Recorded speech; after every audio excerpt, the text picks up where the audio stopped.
ஸ்தோத்திரம். இந்த இடத்துலையும் நம்மளை ஒன்று கூடி வர கிருபை செய்த ஆண்டவருக்காக நன்றி. ஒரு சின்ன மெசேஜ் நம்ம ஆண்டவர் எனக்கு என்னோடு பேசின விஷயத்த நான் உங்க கூட பகிர்ந்து கொள்கிறேன். ஒரு விஷயம், நம்ம தலைகளை தாழ்த்தி கண்களை மூடி ஆண்டவரை நோக்கி பார்ப்போம். அப்பா ஆண்டவர், இந்த இடத்துல நாங்கள் எந்த ஒரு மனுஷனுடைய சத்தத்தையும் கேட்க வரல ஆண்டவர். அப்பா, நீங்கள் எங்களோடு என்ன பேச விரும்புகிறீங்களோ அதை நீங்கள் பேசுங்க ஆண்டவர். ஏதாவது காரியங்கள் நீங்கள் இன்னும் எங்களை உணர்த்தணும்னு நீங்கள் நினச்சிங்கன்னா அப்பா ஆண்டவர் எங்களோடு இந்த நேரத்தில் பேசுங்க. நீங்கள் சொல்கிறத கேட்கறதுக்கு எங்கள் காதுகள் செவிகள் திறக்கும்படியாக உங்களுடைய வெளிப்பாடு நாங்கள் உணரும்படியாக எங்களுக்கு கிருபை செய்யுங்க, எங்களுக்கு அனுகிரகம் செய்யுங்க ஆண்டவர். இயேசுவின் நாமத்தில் நல்ல பிதாவே. ஹல்லேலூயா, ஆமென். நம்ம ஒரு வசனத்தை எடுப்போம். எபேசியர் 42 படிங்க.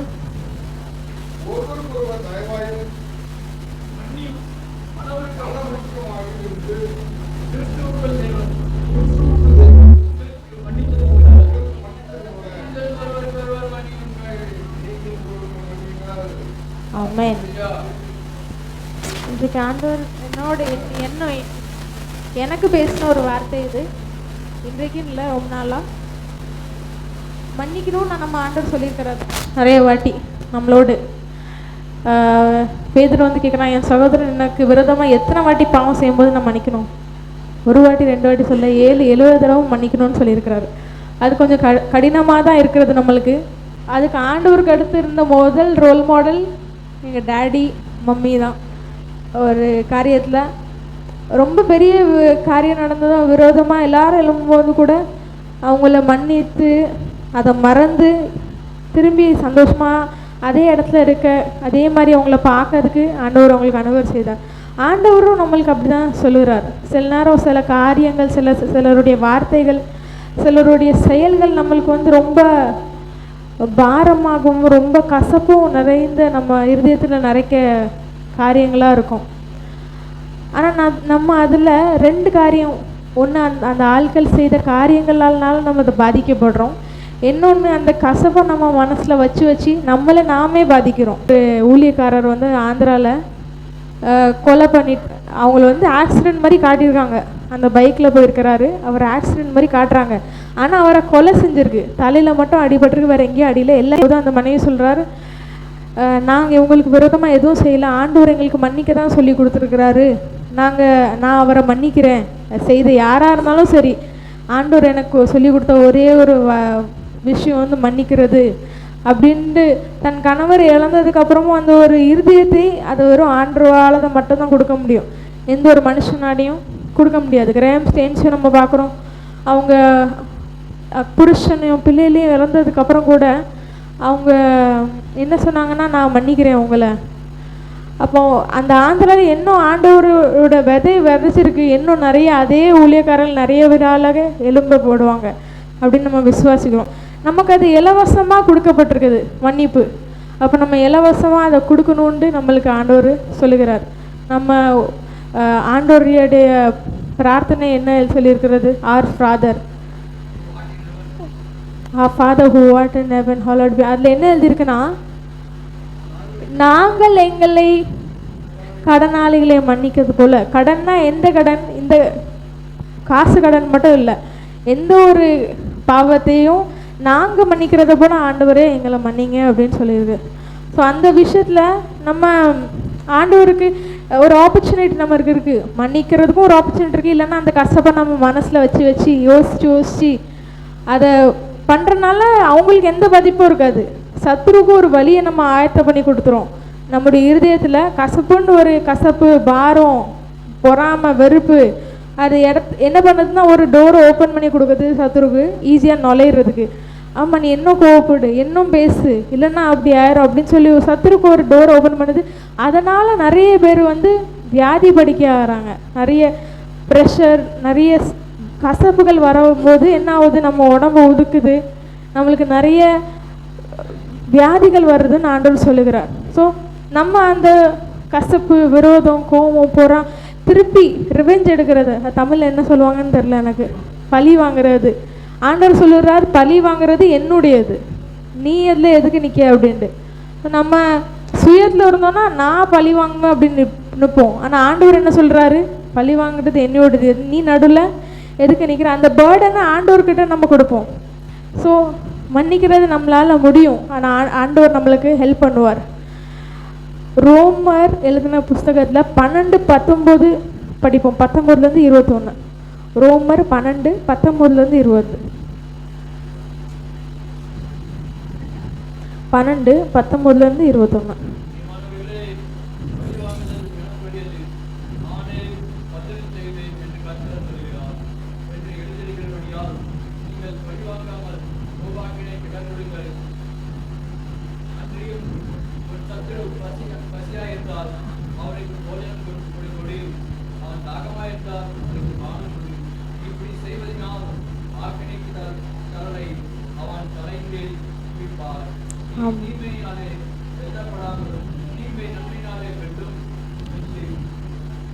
ஆமென். ஆண்டவர் என்ன சொல்றாருன்னா, பழி வாங்கிறதுக்கு எனக்கு இடம் கொடு நீ. ஆனால் நம்மக்கிட்ட என்ன சொல்லி கொடுக்குறாரு, உன் சத்ரு பிரச்சனையில் இருக்கும்போது நீ உதவு, நான் என்ன பண்ணணுமோ நான் பார்த்துக்கிட்டுறேன். உன் சத்ரு பிரச்சனை அது ரொம்ப கஷ்டமாக இருக்கும், எனக்கெலாம் ரொம்பவே கஷ்டமாக இருக்கும். ஒரு ஆள் இப்படி நம்மளுக்கு விரோதமாக இருந்துச்சதுக்கப்புறம் அவங்களுக்கு நம்ம பண்ணுறது. ஆனால் அப்படி பண்ணுறனால நம்ம என்ன பண்ணுறோமா, சத்ருவை ஜெயிக்கிறோம். நமக்கு விரோதமாக நமக்கு எதிரி ஒரே ஒரு ஆள் தான். அந்த மனுஷனுக்குள்ளே கிரியை செய்கிற ஒரு பிசாசு தான் நம்மளுக்கு எதிரி. அந்த மனுஷனுக்கு ஒன்றுமே பண்ணல, அதுக்குள்ளே இருந்து கிரியை செய்கிற பிசாசு தான் நம்மளுக்கு எதிரி. ஸோ அதுக்கு விரோதமாக நம்ம நிற்கும்போது நம்ம யார் ஜெயிக்கிறோம்? ஆண்டவர் ஜெயம் பெறுறாரு, சத்ரு தோற்கடிக்கப்படுகிறான். அதே போல் தான் நம்ம சவுலும் தாவீதையும் பார்க்குறோம்.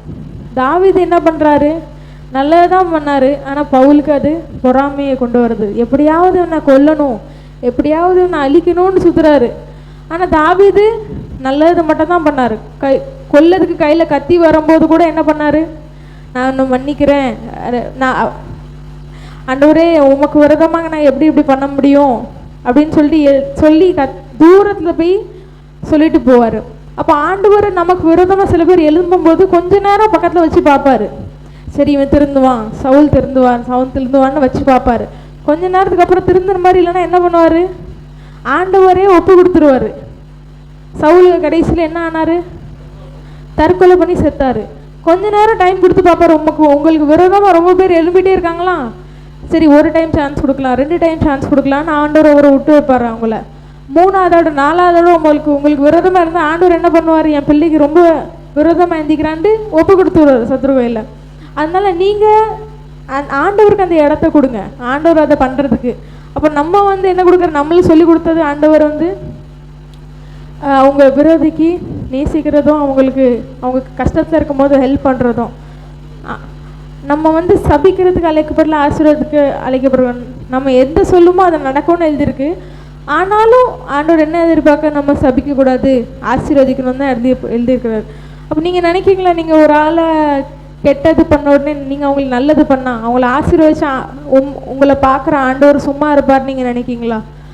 அவர் அவ்வளோ அனுகிரகத்தை கொடுப்பாரு, அவ்வளோ ஃபேவர் கொடுப்பாரு, உங்களை எங்கேயோ கொண்டு போயிடுவார். அவங்க முன்னாடியே உங்களை ஆசீர்வதிச்சு கொண்டு போகிறேன். அது எல்லாருக்கும் அந்த இறுதியும் வராது. ஆண்டவர் மனசில் இருந்த ஆண்டவர் கிரியை சேர்ந்தால் தான் அந்த காரியம் நடக்கும். அதே மாதிரி நம்மளும் என்ன சொல்ல, ஆண்டவர் சும்மா இருக்கிற 1 பேதுரு 5:7 இருக்கு. நம்முடைய ஆண்டவர் சும்மா இருக்கிற ஆண்டவர் இல்லை, பார்த்துட்டு சும்மா இருக்கிற ஆண்டவர் கிடையாது, கிரியை செய்கிற ஆண்டவர். சில பேர் கேட்கலாம், ஆண்டவர் இவ்வளோ தீங்கு நடக்குது, ஒன்றுமே நீங்கள் பண்ண மாட்டீங்களா, ஒன்றுமே நீங்கள் செய்ய மாட்டீங்களா? ஆமாம்,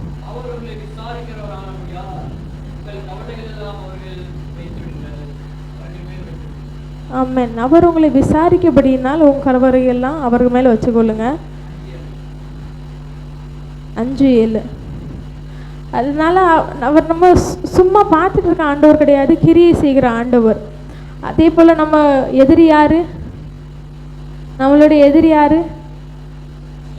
இந்த மனுஷனா, நமக்கு விரோதம் பேசுகிற மனுஷனா, எழும்புற மனுஷன் நமக்கு எதிரி. என்னோட அண்ணன் இப்படி சொல்லிட்டான், என்னோட தம்பி தங்கச்சி இப்படி பேசிட்டான்னு சொல்கிறது அவங்க பேசுகிறாங்களா? சத்ருக்கு என்ன பிடிக்காது, 4 பேர் சேர்ந்து உட்காந்து அந்யோன்யமே இருந்து பேசி சகோதரர்கள் ஒருமித்து வாசம் பண்ணுறது ஆண்டவருக்கு இன்பமாக இருக்கும். ஆனால் யாருக்கு இன்பமாக இருக்காது? சத்ருக்கு அது இன்பமாக இருக்காது. அப்போ அந்த வார்த்தை ஒரு மனப்பாடம் எனக்கு பிடிக்காது. சந்தோஷமா ஒரு குடும்பம் சேர்ந்து இருக்குதுன்னா பிடிக்காது. அந்த சத்ரு உள்ள இருக்க ஆள்களுக்கும் பிடிக்காது. ஏதாவது வந்து அப்படியாக்கா இப்படி சொன்னாங்க அப்படின்னு பைசா செலவு பண்ணி போயிட்டு சொல்லிட்டு வந்துடுவாங்க. ஏன்னா அதுக்குள்ள சத்ரு கிரியை செய்யும், அதனால போய் சொல்லுவாங்க. ஆனால் நம்ம யாரோட பிள்ளைகள்? நம்ம ஆண்டோடைய பிள்ளைகள். எனக்கும் ரொம்ப கஷ்டமாக இருக்கும் சில ஆட்கள் கூட காரியங்கள்லாம் பார்த்து அவங்கள்ட்ட பேச ரொம்ப கஷ்டமாக இருக்கும். ஆனாலும் நம்ம அவங்கள மன்னித்து அதே போல் திருப்பி அவங்கக்கிட்ட வந்து நம்ம அவங்க பேசுகிற அளவுக்கு நம்ம இருக்காதபடிக்கு நம்ம என்ன சொல்ல, புறாவை போல கபடற்றவர்களாக இருங்கள், ஆனால் சர்ப்பத்தை போல வினா உள்ளவர்களாக இருங்கள். அப்போ நம்ம கபடு இல்லாமல் அவங்கள மன்னிச்சிடலாம். ஆனால் நெக்ஸ்ட் டைம் நம்ம என்ன சொல்லணும்? வினா உள்ளவர்களாக ஞானமாக இருந்து நம்ம நடக்கணும். அந்த இடத்துல எல்லா காரியத்துலேயும் அவருடைய பாரத்தை அவர் மேலே வச்சுக்கணும். கடைசியாக எபேசியர் 6:11 படிப்போமா? எங்கள் பிசாசு எதிர்க்க பலி திராணி இருக்குன்னா என்ன பண்ணும்? தேவனுடைய சர்வாயுக அதை தரித்து கொள்ளணும்னு எழுதியிருக்கிறது. பிசாசு சில காரியங்கள் வருதுன்னா நம்ம மாம்சத்தில் முடிவு எடுத்தோன்னா என்ன பண்ணணும்? அவன் அடித்தா நானும் அடிக்கணும், அவன் பேசினா நானும் பேசணும், அவன் கொன்னா நானும் கொல்லணும். ஆனால் ஆண்டவர் உள்ளே இருந்தால் தான் பண்ண முடியும். நான் சரீரத்தில் நான் மன்னிச்சுருவேன் நிறைய பேர் சொல்லுவாங்க. ஆனால் நேரில் அவங்களால பண்ண முடியாது. நானும் ஒரு வழி நினச்சேன், நம்ம தான் மன்னிச்சிடலாம், மன்னிப்பு ரொம்ப ரொம்ப ஈஸி தானே, மன்னிச்சிடலாம், என்ன இப்படி சண்டை போடுறாங்க அப்படின்னு யோசிப்பேன். ஆனால் நமக்கு வரும்போது தான் தெரியும் நம்ம சரீரத்தில் அதை மன்னிக்க முடியுமா, இல்லை ஆவியானவர் நம்மளுக்கு ஏவுதல் இல்லாமல் நம்ம மன்னிக்கவே முடியாது. அவர் நம்மக்கிட்ட பேசலைன்னா நம்மளால் மன்னிப்பு ஒரு ஆளுக்கு மன்னிக்கவே முடியாது. அப்போ ஆவியானவர் நமக்கு எப்போ ஏவுறாரோ, ஆவியானவர் நம்ம ஆவிக்குரிய வாழ்க்கையில ஆவியில் எப்படி இருக்குமோ அப்போ தான் நம்மளால் மன்னிக்க முடியும். ஆண்டவருக்கு நடந்த காரியத்தை விடவா நம்மளுக்கு ஏதாவது தப்பு நடக்க போகுது? ஆண்டவருக்கு சிலுவையில் அரைஞ்சவர் விடவா நம்மளுக்கு யாரோ தீங்கு செஞ்சுட்டாங்க? அவரே மன்னிக்கும் போது நம்மளுடைய எக்ஸாம்பிள் யார்? ஆண்டவர் தான் நம்மளோட எக்ஸாம்பிள். அவரை தான் நம்ம பார்க்கணும். அவரை எப்படி செய்கிறாரோ அதே போல தான் செய்ய நம்ம அழைக்கப்பட்டிருக்கோம். ஒரு ஆளை மட்டும் நம்ம யாரை சந்தோஷப்படுத்துகிறோன்னு நம்ம யோசிக்கணும். சில நேரம் நம்ம சில காரியங்கள் செய்யும்போது ஒரு விஷயம் நம்ம திருப்பி யோசித்து பார்க்கும்போது யாரை சந்தோஷப்படுத்துகிறோம்? இது செய்கிறனால சத்ரு சந்தோஷப்படுதான்னா இல்லை ஆண்டவர் சந்தோஷப்படுறாரா அப்படின்னு நம்ம ஒரு விஷயம் யோசித்து பார்த்தோன்னா நம்ம அதை நம்ம மேற்கொள்ள முடியும். என்னாலையும் முழுசாக மேற்கொள்ள முடியும். நம்ம எல்லாருமே ஒரு காரியத்தில் இருப்போம், ஆனால் முழுசாக நம்ம மேற்கொள்கிறதுக்கு ஆண்டவரால் மட்டும்தான் அது நம்மளுக்கு ஹெல்ப் பண்ண முடியும். அப்போது அந்த காரியத்தில் நம்ம வந்து ஆண்டவரை நோக்கி அந்த வார்த்தையை நம்ம தியானிக்கும் போது அவர் நமக்கு அந்த பலனை கொடுப்பார். சரீர பலன் இல்லை, அதே மாதிரி அந்த பாரம் நிறைய காரியங்கள் நல்ல வியாதியை கொண்டு வரும், படுக்கையில் போடும். அந்த கசப்பு மனசில் இருக்க ஆண்டவர் பேச முடியாது, பேசினாலும் நமக்கு கேட்காது.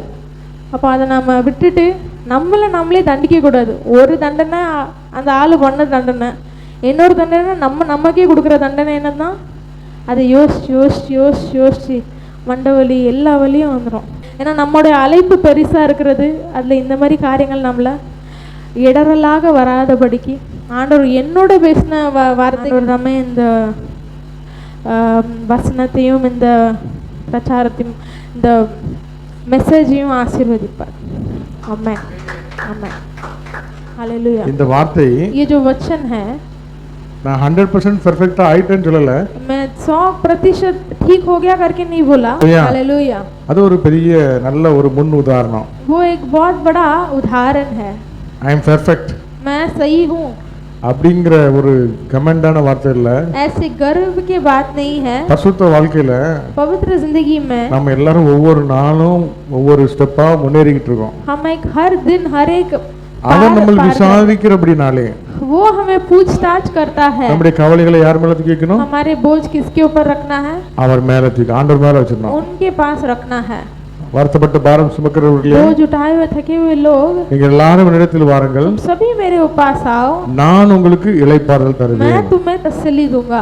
Hallelujah hallelujah. அந்த வார்த்தையை விசுவாசித்து वो वचन को विश्वास करके நம்முடைய இதயத்தில் இருக்கிற எல்லா பாரத்தையும் மன்னிக்க முடியாத காரியங்களையும் அந்த கல்வாரி சிலுவையில இறக்கி வைப்போம். हमारे हृदय में जो भी बोझ है सभी को क्रूस पर रख देंगे. இரண்டாவது दूसरी, நம்ம மன்னிக்காம அந்த பாரத்தை சுமந்தாக்கி हम माफ नहीं करेंगे, बोझ उठाएंगे तो நமக்கு அது ஒரு பெரிய பாதிப்பு உண்டாக்குது. हमारे लिए वो बड़ा हानि पहुंचाती है. இல்லையா? हालेलुया. நம்முடைய சரீரமும் ஒடுக்கப்படுது. हमारे बदन भी दबाया நம்முடைய जाता है. மேன்மையை நம்ம இழக்கிறோம். हमारी महिमा को खो देते हैं. ஆகவே इसीलिए ரெண்டு விதமான ஒரு காரியத்தையும் நம்ம ஜெயிக்கணும்னா दो तरीके के चीजों को हमें जीतना है. तो இந்த பிரச்சனைலாம் ஏன் வருது? ये समस्या क्यों आता है? யாருக்கு வாசல் திறக்கிறோம்? किसको जगह இந்த खोलते हैं? கசப்புகள் கொலைவெறிகள் நமக்குள்ள வந்துச்சுன்னா वो कड़वाहट और मारपीट करने की आत्मा है. तो அது அப்படியே சின்னதா ஒரு விதை वो छोटा बीज ஒரு பெரிய சுவரே உடைக்கிற மாதிரி மரமா முளைச்சிடும். एक बड़ा दीवार को भी तोड़ने का जैसा पेड़ बन जाता ஆகவே है. இந்த சத்துருவுக்கு நம்ம வாசல் திறக்க கூடாது. इसीलिए वो शत्रु को हमें रास्ता नहीं நம்ம खोलना. மனதார மன்னிக்கும் போது हम मन के पूरे मन से जब माफ देते हैं, माफी करते हैं तो என்ன நடக்குது? क्या होता है? என்ன நடக்குது? क्या होता है? நான் இப்ப என்ன சொல்லிட்டு இருந்தேன் சொல்லுங்க பாப்போம். ஹalleluya. हालेलुया. நான் மன்னிக்கும் போது हम जब माफ करते हैं நமக்கு என்ன உண்டாகுது? हमें क्या होती है?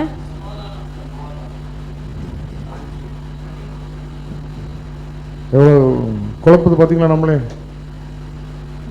ஆமென். आमेन.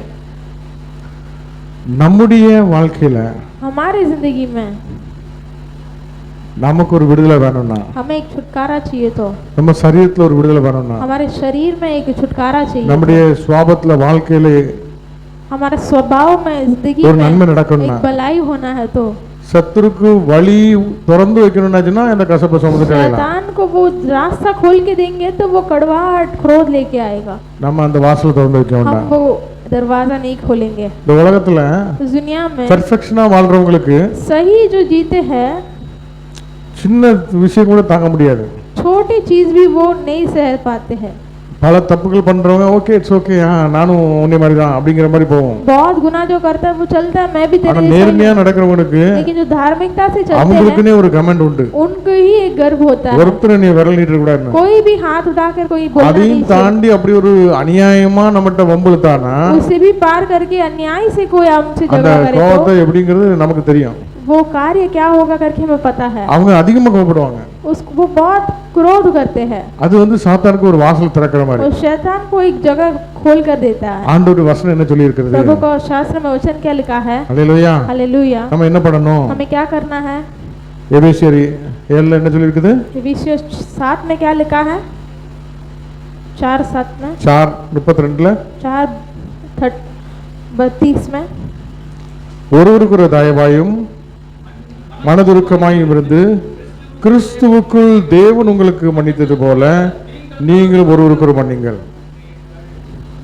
பரவ மனது ஜபத்துல என்ன சொல்றோம்? எங்கள் தப்பிதங்களை எங்களுக்கு மன்னிங்க, जैसे हमारे गुनाहों को माफ करो, நாங்க எந்த அளவுக்கு மன்னிக்கிறோமோ जैसे हम माफ करते हैं. நாங்க அந்த அளவுக்கு மன்னிக்கலனா எங்களே நீங்க மன்னிக்காதீங்க. हम यदि माफ नहीं करेंगे तो हमें भी माफ मत करो. ஹalleluya. हालेलुया. ஆண்டவருக்கு முன்பாக நம்ம நின்னோம்னா प्रभु के सामने यदि हम खड़े रहेंगे तो நம்ம மேல எவ்வளவு குற்றங்கள் இருக்கும். हमारे ऊपर कितना गुनाह रहेगा. நம்ம தப்பிக்க முடியுமா? हम बच पाएंगे क्या? அப்ப என்னுடைய பாவங்கள் மன்னிக்கப்படணும்னா तो मेरे पाप अगर क्षमा होना है तो நாம் அந்த அளவுக்கு நிபந்தனையற்ற மன்னிப்பு கொடுக்கும்போது ऐसे माफ करना है, அந்த அளவுக்கு எனக்கும் நிபந்தனையற்ற மன்னிப்பு கிடைக்கும். ऐसे ही माफी मुझे भी मिलेगा. ஹalleluya. हालेलुया. ஹalleluya. हालेलुया. இன்னொரு காரியம் और एक कार्य என்ன வாஸ்தவம்? क्या पढ़े थे? பிரியமானவர்களே,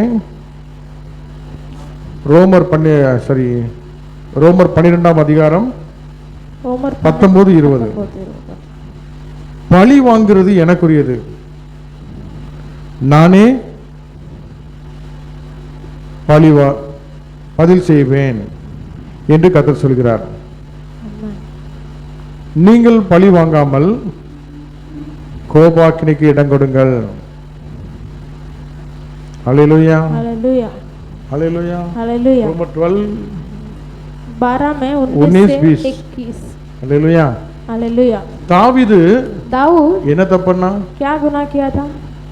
ராஜாவுக்கு நன்மை செய்தார், राजा को भलाई किया தேவனுக்கு था, பிரியமா நடந்தார்.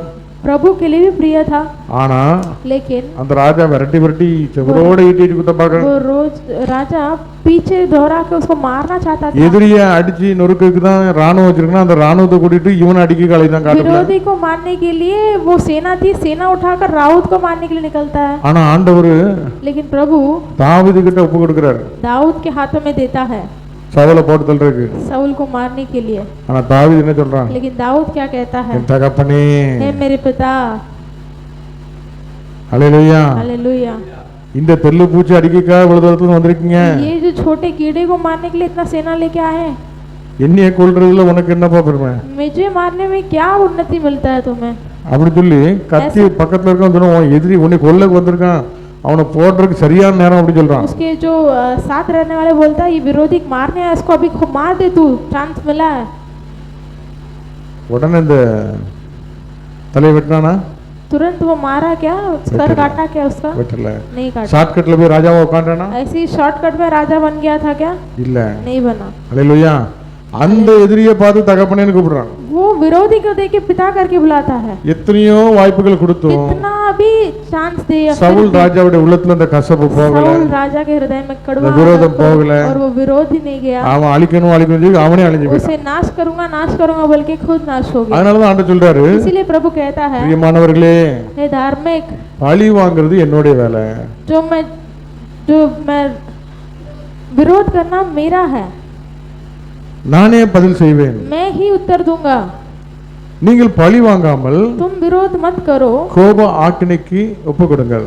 जो प्रभु का क्रोध है उसमें समर्पण करो। நம்முடைய கரங்கள் கரப்படக்கூடாது. हमारे हाथ गंदे नहीं होना चाहिए। அல்லேலூயா. हालेलुया। அவன் எடுத்த வாளை வச்சு அவனே उसने நட்டுக்கிட்டு जो சாவான். तलवार निकाला उसी तलवार से मरेगा। அல்லேலூயா. சிலவங்க கடைசி மூச்சு வர அப்படியே கசப்பு அப்படியே பொறாம இருந்து சாவறத பார்த்திருக்கோம். कोई लोग आखिर समय तक वो कड़वाहट में ही मरते हैं, அப்படியே எரிஞ்சிட்டே இருப்பாங்க, ऐसे ही जलते रहते हैं, அவனால முடியாது. ஏன்? वो नहीं हो पाता उनसे, அது ஒரு क्यों? பிசாசின் ஆவி, वो एक शैतान का आत्मा है, தாழ்வு மனப்பான்மை, वो नम्र मतलब खुद को कम समझते हैं, ஆமை, பொறாமை, ऐसे जलन रखने वाले, பொறாமையை எலும்புருக்கி, वो विरोध करना जलन करने वाला, वो हड्डियों को அந்த जलाती ஆமை है, நம்ம வீட்டுல நுழைய விடக்கூடாது. उससे हमारे घर पे नहीं आना चाहिए, அது நம்மை அழைக்கும் பிறனை वो அழைக்கும். हमें भी मारता है, दूसरों को भी मारता है। அல்லேலூயா. हालेलुया। ஆண்டவர் மேல என்ன தப்பு இருந்துச்சு? ஒரு தப்புமே கிடையாது. प्रभु के ऊपर क्या गुनाह था, कोई भी गुनाह ஜனங்கள் नहीं எல்லாம் கூட்டமா போறாங்கன்னு சொல்லி பொறாமை நிமித்தம் அவரை கொலை था। செய்தார். लोग सब झुंड में जा रहा है इसीलिए उनको मारा पकड़, அவரை சிலுவையில் அடிங்க. उसको क्रूस पे मारो। நியாயாதிபதி கேட்கறான், जो धार्मिक रहता है वो पूछता है, இவன் மரணத்துக்கு எதுவா இந்த பாவம் நான் பார்க்கலையே, इसके जो कार्य है इसमें कुछ உங்களுக்கு भी கடைசி ஒரு पाप, சான்ஸ் தரேன். आखिरी चांस देता हूँ। பெரிய பாவி एक बड़ा पाप பரபாஸ் बरनबास அந்த நாட்டுல கொலை சிலுவை தண்டனைக்கு ஒப்பு उस கொடுக்கப்பட்டிருக்கு. देश में क्रूस की दंड दिया है, அவனையும் ஒப்பு உங்க முன்னாள் நிப்பாட்டுறேன், उसको भी सामने खड़ा करता हूँ, இயேசுவை நிப்பாட்டுறேன். यीशु को भी खड़ा करता हूँ। நீங்க யாருக்கு தீர்ப்பு கொடுக்குறீங்களோ அவங்களுக்கு விடுதலை. तुम्हें कैसे चुनते हो मारने के लिए, वही यही आखिरी ये है। அல்லேலூயா. हालेलुया। பிலாத்து என்ன பண்ணாரு? पिलातु ने क्या किया, நீதிபதி जो ஒரு பெரிய பயங்கரமான பாவியும் ஆண்டவரே பக்கத்துல நிப்பாட்டிச்சு. और बड़ा पापी को भी बाजू में खड़ा कर நீங்க दिया। தெரிந்து கொள்ளுங்கள் அப்படின்னா, आप चुन लो। பொறாமை நிமித்தமாக क्रोध के विरोध के कारण அந்த பரபாச வேணாலும் விடுதலை செய்யுங்க, वो बरनबास को भी छोड़ दो, இயேசுவை கொல்லுங்க. यीशु को मारो। அல்லேலூயா. எவ்வளவு பெரிய தீமை. कितना बड़ा गुनाह है वो। நன்மை செய்யறவ சுற்றி திரிந்து அந்த பச்சை மரத்துக்கு அந்த பாடுனா, भलाई करने वाला वो जो हरे पेड़ को इतना नष्ट, इतना क्रोध है, तो காரணம் இல்லாத காயங்கள் உங்களுக்கு வரலாம். बिना कारण का घाव हो सकता है, நண்பர்கள் பகைவனா மாறலாம். हमारे दोस्त विरोधी बन सकता है, ஆனா இயேசு लेकिन यीशु அவ்வளவு கடினமான சூழ்நிலை கூட उतने कठिन स्थिति में भी, கல்வாரி சிலுவையில कलवारी क्रूस में முதல் வார்த்தை என்ன வார்த்தை? पहला वचन क्या था, பிதாவை இவர்கள் மன்னியும், हे पिता इनको माफ करो, தாங்கள் செய்கிறது இன்னதென்று ये क्या அறியாதிருக்கிறார்கள். करते नहीं जानते हैं। அந்த மன்னிப்பு वो जो माफी, அந்த மனம் வீசுது. वो माफी वो सुगंध देता है। அல்லேலூயா. हालेलुया। அதை பார்த்தா பக்கத்துல இருக்க கல்வன் திருந்துறான். वही देखकर आजू बाजू में जो गुनाह किया हुआ वो भी प्रभु को मान लेता है. இயேசு கிறிஸ்து நிமித்தமா பர்னபாஸ் விடுதலையாக்கப்பட்டான். यीशु के कारण बरनबास को छुटकारा இன்னைக்கு मिला. நீங்கள் நானும் இயேசு கிட்ட வரும்பொழுது आप और हम यीशु के पास आएंगे அவருடைய तो கிருபையினால அவருடைய இரக்கத்தால் நாமும் उनकी விடுவிக்கப்படுறோம். अनुग्रह से उनकी दया से हम छुटकारा पाए हैं. பரபாசே விடுதலையாக்கப்படும் போது यदि बरनबास ही छुटकारा पाए हैं तो அல்லேலூயா நமக்கு விடுதலை கிடைக்காதா? हमें छुटकारा नहीं मिलेगा. அல்லேலூயா. हालेलुया. அவர் அப்படி பாவிகளை ரட்சிக்கவே तो கிறிஸ்து ऐसे வந்தார். पापियों को छुटकारा देने के लिए इस दुनिया में மரண தருவாயில கூட ஒரு பெரிய பரபாஸ்ங்கிறவன் விடுதலையாக்கப்பட்டான். मृत्यु के इसमें बिस्तर में भी बरनबास छुटकारा पाया. பர்னபாஸ் नहीं, பரபாஸ். बरबास அல்லேலூயா. बरबास छुटकारा पाया. இன்னொன்னு ரெண்டு கல்வர்ல ஒரு கல்வன். और दो गुनहगार जो क्रूस पे थे प्रभु के साथ उसमें एक அந்த गुनहगार அளவுக்கு उतना விடுதலை. छुटकारा. அல்லேலூயா. हालेलुया. ஆகவே தான் इसीलिए இந்த நற்செய்தி இன்னைக்கு வேகமா செல்லுது. ये सुसमाचार और तेजी से बढ़ती है. இயேசு கிட்ட வரவங்களுக்கு எல்லாம் விடுதலை. यीशु के पास जो भी आए उनको छुटकारा. ஒரு நிபந்தனையும் கிடையாது. एक भी गुनाह ठहरा नहीं जाएगा. எத்தனை பேர் இயேசுவை ஏற்றுக்கொள்றாங்களோ कितने जन यीशु को मानते हैं அத்தனை பேரும் அவருடைய பிள்ளைகளாகும்படி அதிகாரம் सभी को கொடுத்திருக்கிறார். उनके बच्चे बनने के लिए अधिकार ஆண்டவரே கடவுளே கர்த்தாவேன்னு சொல்லி கூப்பிட அதிகாரம் இல்ல. प्रभु पिता परमेश्वर करके नहीं अधिकार दिया. அப்பா பிதாவே என்று சொல்லி हे मेरे கூப்பிடுகிற अब्बा அதிகாரம். और मेरे पापा करके बुलाने की अधिकार. हालेलुया. हालेलुया. எவ்வளவு பெரிய மேன்மை. कितना बड़ा महिमा है. அந்த மேன்மைக்கு பாத்திரவனா நம்ம இருக்க वो महिमा के योग्य बनने ஆண்டவர் அழைக்கிறார். प्रभु बुलाए. உங்களுக்கு கணக்கற்ற பாவங்களை நான் மன்னிச்சிருக்கிறேன். आपको बहुत अनगिनत पापों को माफ किया हूँ. ஆகவே நீங்களும் பண்ணீங்க. इसलिए आप भी माफ करो. உங்களுடைய பாரங்களை இங்க சிலுவையில் இறக்கி வைங்க. आपके बोझ भी क्रूस पे उठाकर நான் உங்களுக்காக பழி வாங்குவேன். मैं तुम्हारे लिए खड़ा रहूंगा. நான் உனக்காக யுத்தம் मैं செய்வேன். तुम्हारे लिए युद्ध करूंगा. உங்கள் கவலைகளை என் மீது வைத்து விடுங்க वो आपके बोझ मेरे ऊपर என்று रखो. சொல்லி இந்த நாள்ல ஆண்டவர் ऐसे தன்மையான बोलकर வார்த்தைகளை एक கொடுத்திருக்கிறார். वचन के- இன்னொரு விஷயமா சொல்ல விரும்புறேன். கடைசியா ஒரு விஷயம், நம்ம மன்னிக்கிறனால ஆண்டவர் நம்மளை பார்க்கறாரு, அதுக்கு பலன் கொடுக்கறாரு. நம்முடைய இருதயத்தை பார்த்து हम माफी करने में जितना माफी करते हैं उतना हमारा हृदय को प्रभु देखता என்னோட है. வாழ்க்கையில பார்த்தேன், நான் கோவப்படும் போது விரோதம் மன்னிக்கும் போது எந்த நன்மையும் நடக்கல. मैं मेरे जीवन में क्रोध से गुस्सा से लड़ने के लिए ऐसा खड़ा था, कुछ भलाई को मैं देखा नहीं. ஆனா என்னைக்கு நான் ஆண்டவர் வழியில மன்னிப்போம், ஆண்டவருக்குள்ள என்ன வளரும்னு ஒண்ணுன்னா அன்னைக்கு தான் ஆண்டவர் என்னை ஆசீர்வதிக்க ஆரம்பிச்சாரு இன்னும் அதிகமாக. जिस दिन मैं अपना प्रभु को पास छोड़कर माफी करने लगा, उस दिन से मुझे प्रभु ने उठाना लगा. ஆண்டவர் அப்படியே விட்டுருவார் நீங்க நினைக்கீங்களா? நம்ம மன்னிக்கும் போது கண்டிப்பா இல்ல. हम मन्नी अपन माफी देने के समय में कुछ कम नहीं होने वाला है. मैं कुछ माना जाता हूँ, हम नीचे गिर गया ऐसा मत सोचो, प्रभु का आशीष को सोचो. சவுலும் தாவீதையும் பார்க்கும்போது கூட சவுல் ராவித ராஜாவானதே ஒருவேளை சவுலை அடிச்சு கொண்டிருந்தா வேற விதமா கூட மாறி இருக்க வாய்ப்பு இருக்கு. ஆனா தாவீது ராஜாவார் அவருடைய அழைப்பை முடிக்கிறதுக்கு கிருபை செய்தது எதுனா சவுலுக்கு விரோதமா தாவீது என்னைக்கும் எந்திக்கல. हालेलुया. दाऊद ने साउल को नाश करने के लिए कभी सोचा नहीं है और प्रभु का हाथ में छोड़ दिया. इसके लिए परिपूर्णता से प्रभु का सिद्ध को पूरा करने के लिए दाऊद का आशीष நம்ம किया. அழைப்பை நம்ம நிறைவேற்றணும். हमें जो बुलावट है उसको हम भी पूरा करेंगे. நம்ம இந்த மன்னிப்பு பண்ணிடுவோம். ஒருவேளை யார் மேலேயாவது கசப்பு இருந்தா மன்னிச்சிருவோம். हम किसी का ऊपर कड़वापन रहेगा तो माफ करेंगे, प्रभु आपको आशीष करेगा. आंख बंद करके हम प्रार्थना करेंगे. हालेलुया. நன்றியோடு மே துதிக்கிறோம் அப்பா. धन्यवाद, आपको धन्यवाद से स्तुति करते हैं. எங்களுடைய இருதயத்தில் இருக்கிற பாரங்கள் நீங்கட்டும். हमारे हृदय में जो बोझ है எங்கள் ஆசீர்வாதத்தை தடை செய்கிற हमारे आशीष को அந்த रोकने वाला கசப்புங்கிற वो कड़वाहट, हालेलुया பாரங்கள் वो நீங்கட்டும். बोझ निकलने दो. எங்க இருதயத்தில் இருக்கிற மன அழுத்தங்கள் हमारे நீங்கட்டும். हृदय में जो दबाव है वो निकलने दो. हालेलुया. हालेलुया. ஆண்டவரே प्रभु நீங்க என்னை மன்னிச்சிருக்கீங்க, आप मुझे माफ किए हो, ஆகவே நானும் மற்றவரை इसलिए மன்னிக்கிறேன். मैं भी दूसरों को माफ உங்களுடைய करूंगा. கரத்துல ஒப்பு கொடுக்கிறேன். आपके हाथों में सौंपते நான் हैं. பாரத்தோடு சுமந்து சரி मैं बोझ அழைக்கப்படல, से उठाए जाने के लिए எல்லா बुलाने பாரத்தையும் இப்படி சமூகத்துல இறக்கி வைக்கிறேன். सारे बोझ को आपके அவன் साथ செஞ்சதுக்கு அவனுக்கு जो भी वो कार्य करता है उसके लिए ஆண்டவரே मिलेगा. நீங்க எனக்காக செய்வேன்னு சொல்லியிருக்கீங்க. प्रभु आप मेरे लिए कार्य करोगे करके बोले, ஆக உங்களுடைய கரத்துல ஒப்பு इसलिए கொடுத்துட்டேன். आपके हाथ में நான் இனிமே सौंपते हैं. போராட மாட்டேன். मैं विरोध नहीं நான் करूंगा. இனிமே சாத்தானுக்கு வாசல திறக்க मैं மாட்டேன். शैतान को खोल कर नहीं दूंगा दरवाजा. நான் என் சந்தோஷத்தை இழக்க மாட்டேன். मैं मेरी खुशी को नहीं எப்பொழுதும் छोड़ूंगा. தேவனுக்குள்ள மகிழ்ந்திருக்க கர்த்தருடைய हमेशा आपके சமூகத்துல अंदर खुशी रहूंगा. எங்களை அர்ப்பணிக்கிறோம். हमें अर्पण करते हैं. எங்களுடைய மகிமையை நாங்க இழந்து போக आपकी மாட்டோம். महिमा हमारे நீங்க महिमा சந்த ரட்சிப்பின் வஸ்திரத்தை நாங்க கரைப்படுத்த மாட்டோம். उद्धार की जो वस्त्र है उसे हम नहीं करेंगे. அப்படிப்பட்ட गंदा। கிருபையினால எங்களை நிரப்புகிறார். वो अनुग्रह से में भरे நிரப்புங்க ஆண்டவரே. भरो परमेश्वर. தடைகள் உடைக்கப்படட்டும்.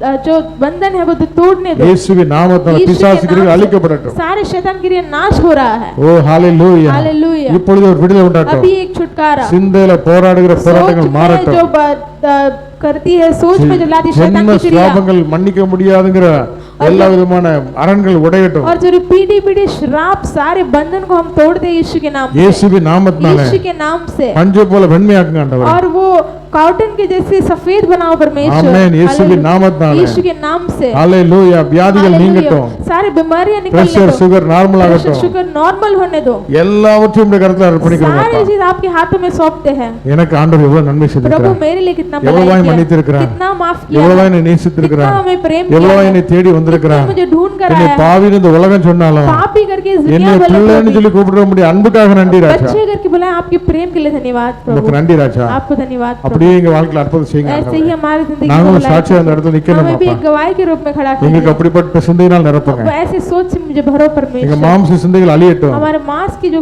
सोच है बदलने दो। எல்லாவற்றையும் பேச எனக்கு முடியும். सभी चीज में बोल सकता எல்லாரும் हूँ, மாதிரி யோசிக்க என்னால सभी முடியும். के जैसे मैं सोच सकता இந்த हूँ, உலகத்தை போல என்னால வாழ முடியும். दुनिया के लोग जैसे मैं जी ஆனா सकता எல்லாம் हूँ, எங்க அப்பாவுக்கு பிரியமா இருக்காது. लेकिन सभी चीज मेरे पिता को प्रिय नहीं होगी। ஆகவே உம்முடைய சித்தப்படி நடத்த, इसीलिए आपकी योजना के உம்முடைய अनुसार வாஞ்சைய உம்முடைய ஆசைக்கு நாங்க என்னை ஒப்புக் கொடுக்கிறோம். आपकी आशा के लिए हम सौंपते हैं हमें। ஹalleluya. हालेलुया। உம்முடைய பிள்ளையாய் நாம் மாத்திரம் இருக்கணும். आपके बच्चे की बनने के लिए हम सौंपते हैं। இயேசுவின் நாமத்துல यीशु के नाम से எங்களை தாழ்த்தி परमेश्वर ஒப்புக்கொடுக்கிறோம். हम नम्र करते हैं। நல்ல பிதாவே. अच्छे पिता। ஆமென். आमेन। ஆமென். ஆமென். ஹalleluya. हालेलुया। ஆத்துமாவே கர்த்தரை ஸ்தோத்திரி. इन என் முழுமே பரிசுத்த நாமத்தை ஸ்தோத்திரி. என் ஆத்துமாவே கர்த்தரை ஸ்தோத்திரி. கர்த்தர் செய்த சகல உபகாரங்களை மறவாதே. ஆமென்। ஹalleluya. आमेन। கர்த்தர் பெரியவர். ஹalleluya. बड़ा है। கர்த்தர் உங்களை ஆசீர்வதித்திருக்கிறார். प्रभु आपको आशीष